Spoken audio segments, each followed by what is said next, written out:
ಅಧ್ಯಕ್ಷ, ನಾವು ಚರ್ಚೆ ಮಾಡಿ ಪ್ರತಿ ಸರಿ ಮಾಡ್ತೀರಿ, ಎಲ್ಲ ಕಡೆ ದಿನನಿತ್ಯ ಕೂಗು, ಈಗ ಉತ್ತರ ಕರ್ನಾಟಕ ಸಪರೇಟ್ ಆಗಬೇಕು, ಈ ತರದೆಲ್ಲ ನಾವು ನೋಡ್ತಾ ಇದ್ದೀವಿ. ಯಾಕೆ ಇದೆ delay? Because of delay. Any project ಉತ್ತರ ಕರ್ನಾಟಕ ಡಿಲೇ. ಹೇಳ್ತೀನಿ ಈಗ ಅದನ್ನ ಡಿಲೇ ಹೆಂಗ್ ಮಾಡ್ತಾರೆ ಅಂತ ಹೇಳಿ. ಇದೊಂದರಲ್ಲಿ ಡಿಲೇ ಆಯ್ತಲ್ಲ. ಈಗ ಗೋವಿಂದರಾವ್, ಸನ್ಮಾನ್ಯ ಗೋವಿಂದರಾವ್ ಅವ್ರದ್ದು ಇನ್ನೂ ಬಂದಿಲ್ಲ. ಅವ್ರದ್ದು ಮತ್ತೆ ಮುಖ್ಯಮಂತ್ರಿಗಳು ಹೇಳ್ಬೇಕು, ಅವ್ರು ಮತ್ತೆ ಏನ್ ಸಮಯ ಕೊಡ್ಬೇಕಲ್ಲ. ಈಗ 6-12 ತಿಂಗಳಾದ್ಮೇಲೆ ಇನ್ನೊಂದು 6 ತಿಂಗಳು ಕೊಡ್ಬೇಕು. ಹಿಂಗೆ ಆದ್ಮೇಲೆ ಅಷ್ಟೊತ್ತಿಗೆ ಸರ್ಕಾರನೇ ಇರಲ್ಲ, ನಾವು ಗೊತ್ತಿಲ್ಲ. ಅದಕ್ಕೆ ನಿಮಗೆ ನಾನು ಉತ್ತರ ಕರ್ನಾಟಕದ ಕಾಳಜಿ ಇದೆ, ನನಗಿದೆ ಅಂತ ಪದೇ ಹೇಳ್ತಾರೆ ಸರ್ಕಾರ, ಮುಖ್ಯಮಂತ್ರಿ. ಇದರಲ್ಲಿ ನಾನು ಹೇಳಿದೆ ಅವಾಗ ಗೇಟು, ಸನ್ಮಾನ್ಯ ಸಭಾಧ್ಯಕ್ಷರೇ, ಗೇಟ್ ರಿಪೇರಿ ಮಾಡೋದ್ರಲ್ಲಿ ಅವರು ಮಾಡಕ್ಕಾಗಿಲ್ಲ. ತುಂಗಭದ್ರಾ ಗೇಟು ಒಂದು ಉದಾಹರಣೆ ನಾನು ಕೊಟ್ಟಿದ್ದೀನಿ. ಎರಡನೇ ಉದಾಹರಣೆ ಪ್ರೊಫೆಸರ್ ಗೋವಿಂದರಾವ್ ಅವ್ರದ್ದು ಉದಾಹರಣೆ ನಾನು ಕೊಡ್ತಾ ಇದ್ದೀನಿ. ಇಲ್ಲೇ ಮುಖ್ಯಮಂತ್ರಿಗಳು ಹೇಳಿದ್ದು, ಇದೇ ಸದನದಲ್ಲಿ ಇಲ್ಲೇ ಹೇಳಿದ್ರು. ಇನ್ನ ಅದಕ್ಕೇನು ಉಪ್ಪು ಖಾರ ಏನೂ ಇಲ್ಲ, ಹುಳಿನೂ ಇಲ್ಲ, ಸಭಾಧ್ಯಕ್ಷರು ಏನೂ ಇಲ್ಲ. ಪ್ರೊಫೆಸರ್ ಗೋವಿಂದರಾವ್ ಫೈನಲ್ ಸ್ಟೇಜ್ ಅಲ್ಲಿ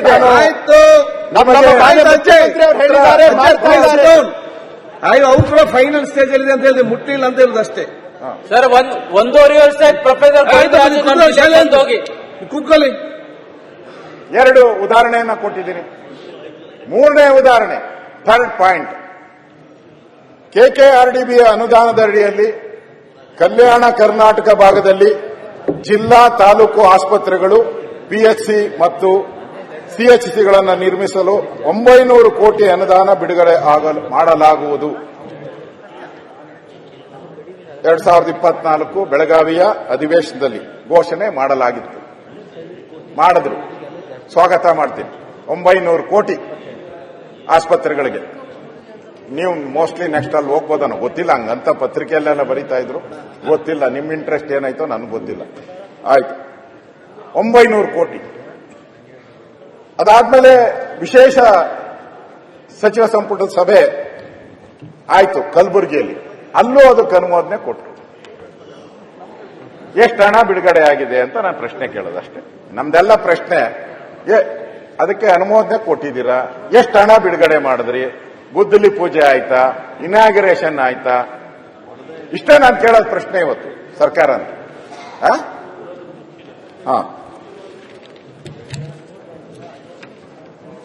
ಅದಕ್ಕಿಂತ ಬಹಳ ಪ್ರಮುಖವಾಗಿ ಇನ್ನೊಂದು ಇಂಪಾರ್ಟೆಂಟು, ಮುಖ್ಯಮಂತ್ರಿಗಳು ಹೇಳಿದ್ರು, ಬೆಳಗಾವಿ ಇರ್ಬೋದು, ಉತ್ತರ ಕರ್ನಾಟಕ ಭಾಗದಲ್ಲಿ ಕೈಗಾರಿಕೆಗಳ ಸ್ಥಾಪನೆಯನ್ನ ಮಾಡ್ತೀನಿ, ಕೈಗಾರಿಕೆಗಳಿಗೆ ಉತ್ತೇಜನ ಕೊಡ್ತೀನಿ ನಾನು ಅಂತೇಳಿ ಮುಖ್ಯಮಂತ್ರಿಗಳು ಹೇಳಿದ್ರು. ಅಧ್ಯಕ್ಷರು, ನಾನು ಕೇಳಿದೆ ಸರ್ಕಾರನ, ನಾನೊಂದು ಲೆಟರ್ ಬರೆದೆ ಸರ್ಕಾರಕ್ಕೆ, ಒಂದು 30-40 ಬರೆದಿದ್ದೀನಿ. ಪುಣ್ಯಾತ್ಮ ಯಾರೋ ಒಬ್ಬ ರಿಪ್ಲೈ ಮಾಡ್ಬಿಟ್ಟವನು, ಅವನಿಗೂ ಒಂದು ಅವಾರ್ಡ್ ಕೊಡ್ಬೇಕು ಪಾಪ ಪುಣ್ಯಾತ್ಮ ಅಧಿಕಾರಿಗೆ. ಮಾನ್ಯ ವಿರೋಧ ಪಕ್ಷದ ನಾಯಕರಿಗೆ ಮಾಹಿತಿ ಒದಗಿಸಿರುವ ಬಗ್ಗೆ ಅಂತ ಬರೆದು ಕೊಟ್ಟಿದ್ದಾರೆ. ನಾನು ಕೇಳಿದ್ದೀನಿ, ರಾಜ್ಯದಲ್ಲಿ ಹೂಡಿಕೆಯ ಬಂಡವಾಳ ಪ್ರಸ್ತುತ ಯೋಜನೆ ಯಾವ ಹಂತದಲ್ಲಿದ್ದಾರೆ, ಇದರ ಹೂಡಿಕೆಯಾಗಿರುವ ಪ್ರಮಾಣದ ವಿವರ ಕೊಡುವುದು ಅಂತ ನಾನು ಕೇಳಿದ್ದೀನಿ. ಉತ್ತರ ಕರ್ನಾಟಕ, ಕಲ್ಯಾಣ ಕರ್ನಾಟಕ, ಕಿತ್ತೂರು ಕರ್ನಾಟಕ ಈ ಭಾಗದ ಕೈಗಾರಿಕೆಗಳು ಏನೇನು ಇಂಪ್ಲಿಮೆಂಟ್ ಆಗಿದೆ ಅಂತ ನಾನು ಕೇಳಿದ್ದೀನಿ. ಅಧ್ಯಕ್ಷ, ಇದರ ಕಾಪಿನೂ ಕೊಡ್ತೀನಿ, ದಾಖಲೆ ನೆನ್ನೆಲ್ಲ ಕೇಳಿರೋದ್ರಿಂದ ಇದು ದಾಖಲೆನೂ ತಂದಿದ್ದೀನಿ, ದಾಖಲೆನೂ ಕೊಟ್ಟಿದ್ದೀನಿ. ಅದರಲ್ಲಿ ಸುಮ್ಮನೆ ಒಂದೆರಡು ಓದ್ತೀನಿ. Spectrum OT care under implement, spectre OT care under implement. Shri Bhavani under implement. ಫ್ಯಾಕ್ಟರಿಗಳು ನಾನು ಹೇಳ್ತಾ ಇರೋದು. ನಮಾ food mister Mahantesh Odeyar under implement. Krishna minerals under implement. Super steel power under implement. Super ಉತ್ತರ. Jyoti labs limited under implement, Lakshmi Bajaj agro under implement. ಜಾಸ್ತಿ ಓದಲ್ಲ, ಓದಿದ್ರೆ ನೀವು ಸಮಯ ಬೇರೆ. ಒಟ್ಟು ಕೊನೆ ಇದು ಹೇಳ್ತೀನಿ, ಒಟ್ಟು 216 ಫ್ಯಾಕ್ಟರಿಗಳಲ್ಲಿ ಎಲ್ಲ ಕಡೆ ಅಂಡರ್ ಇಂಪ್ಲಿಮೆಂಟ್ ಎಲ್ಲದಕ್ಕೂ ಶರ ಬರೆದಿದ್ದಾರೆ. ಉತ್ತರ ಕರ್ನಾಟಕ ಅಭಿವೃದ್ಧಿ ಆಗೋಯ್ತು. ಅವ್ರು ಕೊಟ್ಟಿರೋ ವರದಿ, ನಾನೇನು ಕೇಳಿದ್ರೆ ಹೇಳಿ, ಅವ್ರು ಹೇಳಿ. ಎಲ್ಲ ವಾಣಿಜ್ಯ ಕೈಗಾರಿಕೆ ಇಲಾಖೆ, ಅದರಲ್ಲಿ 221 ಪ್ರಾಜೆಕ್ಟ್ಗಳು ಅಂಡರ್ ಇಂಪ್ಲಿಮೆಂಟ್. ಉದ್ಧಾರ ಅಭಿವೃದ್ಧಿ ಉತ್ತರ ಕರ್ನಾಟಕಕ್ಕೆ ಭರಪೂರ. ನಾನು ನೋಡಿದೆ ಅವತ್ತು ಪೇಪರ್, ನನಗೆ ಆಶ್ಚರ್ಯ ಆಗೋಯ್ತು. ಅವರು ಕ್ಯಾಬಿನೆಟ್ ಮೀಟಿಂಗ್ ಕಲಬುರಗದಲ್ಲಿ ಮಾಡಿದಾಗ ನೋಡಿದೆ ನಾನು. ಆಮೇಲೆ ವಿಧಾನಸಭಾ ಅಧಿವೇಶನದಲ್ಲಿ ಮುಖ್ಯಮಂತ್ರಿಗಳು ಅವತ್ತು ರಿಪ್ಲೈ ಮಾಡಿದ್ರಲ್ಲ, ನಾವೇನೇನೋ ಹೇಳಿದ್ರಿ ಎಲ್ಲ MLAಗಳು, ಅದರಲ್ಲಿ ರೂಲಿಂಗ್ ಪಾರ್ಟಿಯವರು ಪಾಪ ಅವ್ರನ್ನು ಏನು ನಾವು ಇದು ಮಾಡಂಗಿಲ್ಲ. ರೂಲಿಂಗ್ ಪಾರ್ಟಿಯ ಬಹಳಷ್ಟು ಉತ್ತರ ಕರ್ನಾಟಕ MLAವರು ಓಪನ್ ಆಗಿ ಮಾತಾಡಿ ಸಜೆಷನ್ ಕೊಟ್ರು, ಏನೇನು ಅನ್ಯಾಯ ಆಗ್ತಾ ಇದೆ ಅಂತ. ಇವತ್ತು ಯಾರೋ ಅಲ್ಲಿ ಒಬ್ರು ಸದಸ್ಯರು ಮಾತಾಡ್ತಾ ಹೇಳ್ತಾ ಇದ್ರು, ಏನು ರೆವಿನ್ಯೂ ಇಲಾಖೆಯಲ್ಲಿ ಏನು ಆಗ್ತಾ ಇದೆ ಅನ್ಯಾಯ, ಮತ್ತೆ ಸಾವು ನೋವುಗಳ ಬಗ್ಗೆ ಹೇಳಿದ್ರು, ಆತ್ಮಹತ್ಯೆ ಬಗ್ಗೆ ಹೇಳಿದ್ರು. ಅದು ಅಷ್ಟೆಲ್ಲ ಆದಾಗ ನಾನು ಮಾರನೇ ದಿನ ಪತ್ರಿಕೆಯಲ್ಲಿ ನೋಡಿದೆ, ಮುಖ್ಯಮಂತ್ರಿಗಳು ರಿಪ್ಲೈ ಆದ ತಕ್ಷಣ ಬಂತು ಫ್ರಂಟ್ ಲೈನ್ ಅಲ್ಲಿ ಭರಪೂರ ಭರವಸೆಗಳು, ಉತ್ತರ ಕರ್ನಾಟಕಕ್ಕೆ ಭರಪೂರ ಭರವಸೆಗಳು. ಇಲ್ಲಿ ಎಲ್ಲ ಫೇಲೂರು, ಎಲ್ಲ ಫೇಲ್. ಅಂಡರ್ ಒಂದು ಅಪ್ಪರ್ ಇಲ್ಲ, ಎಲ್ಲ ಅಂಡರ್ ಇದಕ್ಕೆ ಹೋಗಿದೆ. ಉದ್ಧಾರ ಆಗೋದು ಹೆಂಗೆ? ಕೈಗಾರಿಕೆಗಳು ಬರಬೇಕು ಉತ್ತರ ಕರ್ನಾಟಕ ಎಲ್ಲ. ನಾನು ಬೆಂಗಳೂರನು, ಅವ್ರು ಹುಟ್ಟಿರೋದು ನಾನು ಬೆಂಗಳೂರಲ್ಲಿ ಸಾಕಾಗ್ಬಿಟ್ಟಿದೆ ಕೈಗಾರಿಕೆಗಳು, ಸಾಕು ಅನ್ಸ್ಬಿಟ್ಟಿದೆ.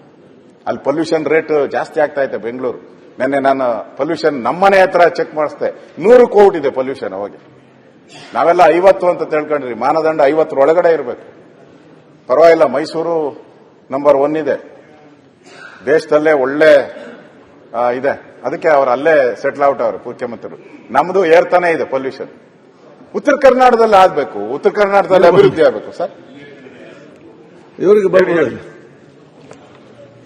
ಒಂದ್ ಸೆಕೆಂಡ್, ಈಗ ಪ್ರೀತಿ ಇರ್ತದೆ. ಒಂದ್ ಸೆಕೆಂಡ್, ಒಂದು ವಿಷಯ ಪ್ರಕಟಣೆ. ನಮ್ಮ ಜೊತೆ ಇವತ್ತು ನಮ್ಮ ಗ್ಯಾಲರಿಯಲ್ಲಿ ಕನ್ನಡ ನಾಡಿನ ಹೆಮ್ಮೆ ಹಾಗೂ ಪದ್ಮಶ್ರೀ ಪುರಸ್ಕೃತೆ ಡಾಕ್ಟರ್ ಜೋಗತಿ ಮಂಜಮ್ಮ ಮತ್ತವರ ಗೌರವರಿದ್ದಾರೆ. ಅವ್ರು ಯಾಕೆ ಇವತ್ತು ಬಂದಿದ್ದಾರೆ ಅಂತ ಹೇಳಿ ನಿಮ್ಮನ್ನು ಇವತ್ತು ಎಲ್ಲರೂ ಕೂಡ ಇವತ್ತು ನಿಮ್ಮನ್ನು ಆಹ್ವಾನಿಸಲಿಕ್ಕೆ ಇವತ್ತು ಬಂದು ನಮ್ಮ ಮುಂದೆ ನಿಂತಿದ್ದಾರೆ.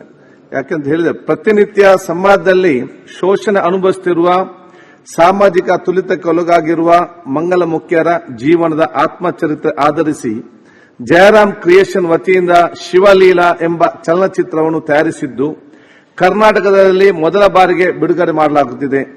ಈ ಚಲನಚಿತ್ರದಲ್ಲಿ ಲೈಂಗಿಕ ಅಲ್ಪಸಂಖ್ಯಾತ ಸಮುದಾಯದ ಕನ್ನಡ ನಾಡಿನ ಹೆಮ್ಮೆ ಹಾಗೂ ಪದ್ಮಶ್ರೀ ಪುರಸ್ಕೃತೆ ಡಾಕ್ಟರ್ ಜೋಗತಿ ಮಂಜಮ್ಮ ಅವರು ನಟಿಸಿ ತಮ್ಮ ಅದ್ಭುತ ನಟನೆಯ ಮೂಲಕ ಪ್ರೇಕ್ಷಕ ಗಮನವನ್ನು ಸೆಳೆದಿರುತ್ತಾರೆ. ಅಲ್ಲದೆ ಈ ಚಲನಚಿತ್ರದಲ್ಲಿ ಸುಮಾರು 400ಕ್ಕೂ ಹೆಚ್ಚು ಮಂಗಲ ಮುಖ್ಯರು ಸ್ವಯಂ ಅಭಿನಯಿಸಿರುವುದು ಒಂದು ವಿಶೇಷತೆ ಮತ್ತು ದೇಶದಲ್ಲಿ ಪ್ರಪ್ರಥಮ.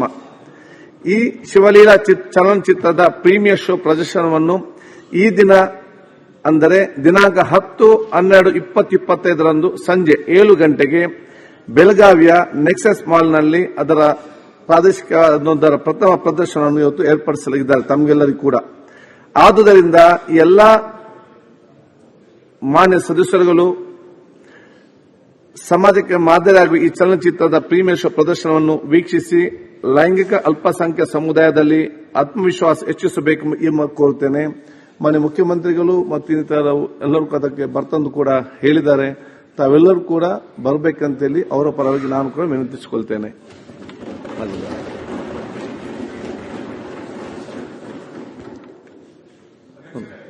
ನೆನ್ನೆನೂ ಕೂಡ ಅವ್ರು ಬಂದು ಭೇಟಿ ಮಾಡಿದ್ರು. ನಾವು ಅನ್ನೋ ವಿನಂತಿಯನ್ನು ಕೂಡ ನಾನು ಮಾಡ್ತಾ ಇದ್ದೀನಿ.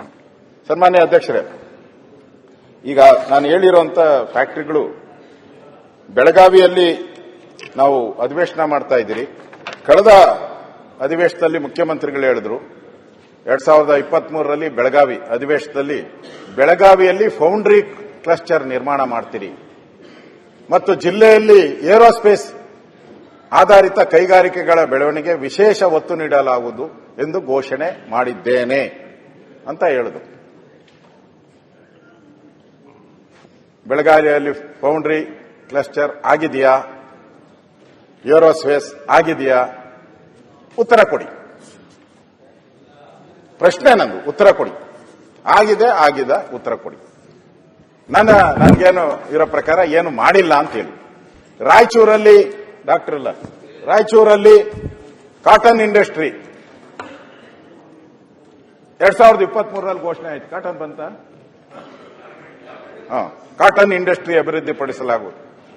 2023-24ರಲ್ಲಿ ಉತ್ತರ ಕರ್ನಾಟಕದ ಐತಿಹಾಸಿಕ ಪ್ರವಾಸಿ ತಾಣಗಳನ್ನು ಸಮಗ್ರವಾಗಿ ಅಭಿವೃದ್ಧಿಪಡಿಸಲು ಕ್ರಿಯಾ ಯೋಜನೆಗಳನ್ನು ಮಾಡಿ ಉದ್ಯೋಗ ಸೃಷ್ಟಿ ಮಾಡಿ ಅವಕಾಶ ಮಾಡಿಕೊಡ್ತೀರಿ ಉತ್ತರ ಕರ್ನಾಟಕಕ್ಕೆ ಅಂತ ಹೇಳಿದ್ರು.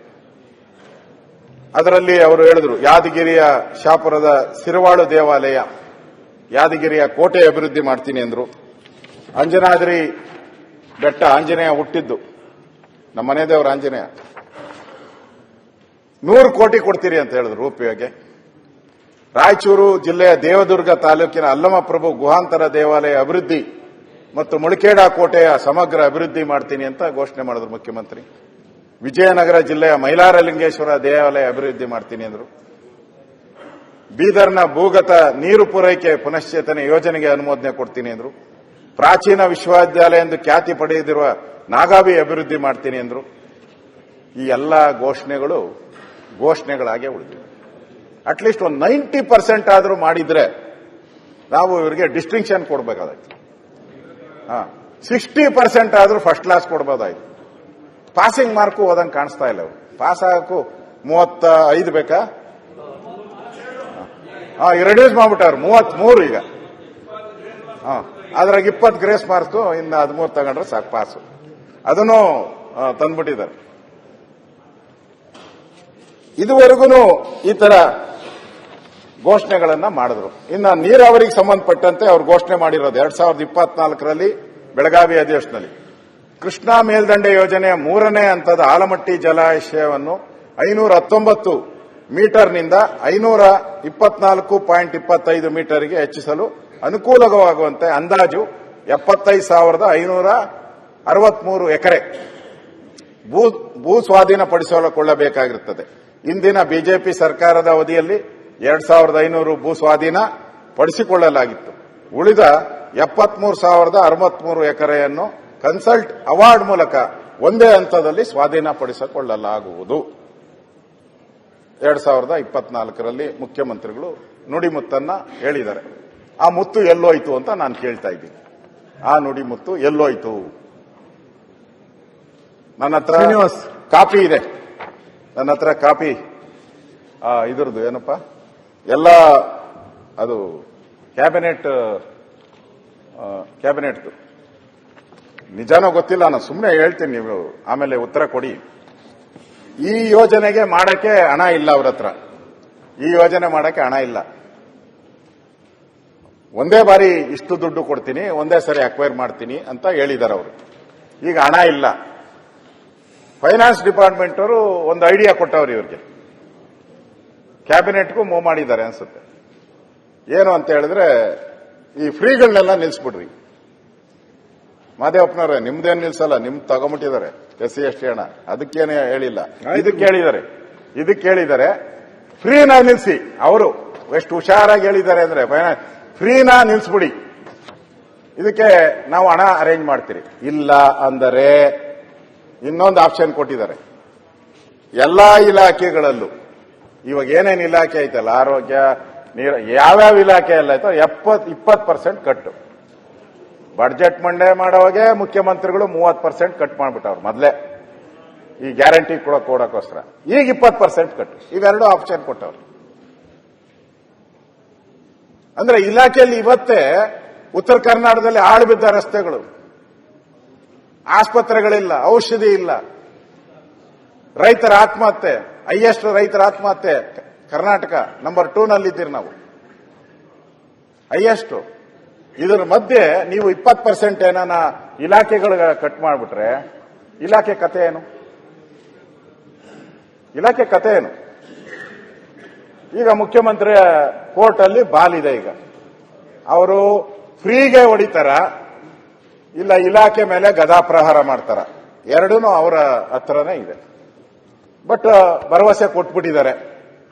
ನಾನು ಬೆಳಗಾವಿ ಅಧಿವೇಶನದಲ್ಲಿ ಹೇಳಿದ್ದೀನಿ, ನಾನು ಈ ನೀರಾವರಿ ಯೋಜನೆಗೆ ನಾನು ಹಣವನ್ನು ಹೊಂದಿಸ್ತೀನಿ ಅಂತ ಹೇಳ್ಬಿಟ್ಟವ್ರೆ.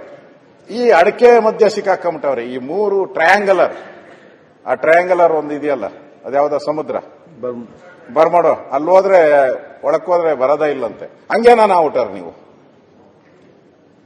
ಹಂಗಾಗಬಾರ್ದು. ನೀವು ಈ 3ರಲ್ಲಿ ಒಂದು ತೀರ್ಮಾನ ತಗೊಬೇಕು ನೀವು. ಇಲ್ಲ UKP ಬೇಕಾ, ಇಲ್ಲ ಫ್ರೀ ಬೇಕಾ, ಇಲ್ಲ ಇಲಾಖೆಗಳು ಬೇಕಾ? ಈ 3 ಇದು ಕ್ಯಾಬಿನೆಟ್ಗೆ ಹೋಗಿರೋಂತ ರಹಸ್ಯ ಕಡತ. ಇದು ಕ್ಯಾಬಿನೆಟ್ ಅಲ್ಲಿ ಹೋಗಿರೋ ರಹಸ್ಯ ಕಡತ. ಅದನ್ನ ನಾನು ಹೇಳ್ತಾ ಇದ್ದೀನಿ. ಯಾವುದನ್ನು ಮಾಡ್ತೀರಾ ನೀವು ಇವತ್ತು? ಇದನ್ನ ನಾನು ಈ ಇಲಾಖೆಗಳಿಗೆ ನಾನು ಹೇಳ್ತಾ ಇರೋದು,